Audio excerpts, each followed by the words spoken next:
Hey guys, today we're learning how to plot histograms in Matplotlib. Before you join me, you have to have Matplotlib and NumPy installed on your system. Then after, you can import Matplotlib and import NumPy. I'm importing Matplotlib.pyplot as PLC, then importing NumPy, which will help us to get our data of x as MP.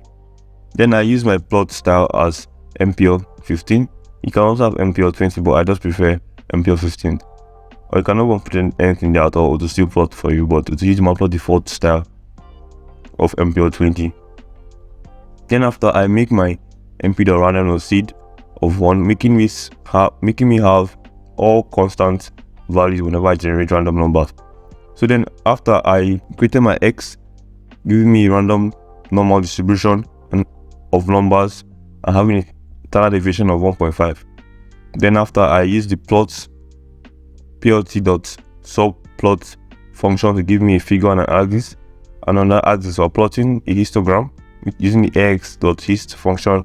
We're calling our x, and we're adding our bins of 8, line width of 0.5, edge color of white, color of gray. Edge color basically the color between the edges of the histograms. Then our color is the color of the histogram. Then we're setting our x limit to 0 to 8, x6 1 to 8, y limit of 0 to 56, and y ticks have a range from 0 to 56 in steps of 9. That's what the mp.linspace function does. So running this, it gives us a plot like this. As you can see, our edges are white, meaning the edges in between the bars, and our color of the bars are gray. Our line width, which is the line in between the bars, are also white. Then our x limit and y limit are set.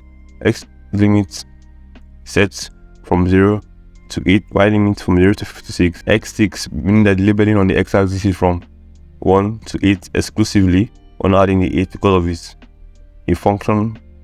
mp.arrange. Arrange doesn't add the last value. Then on y6, we're using mp.linspace from 0 to 56 in steps of 9. So I'll be from here 0 to 56 in steps of 9. That's it for today, guys. Thank you for watching. I'll see you in the next one.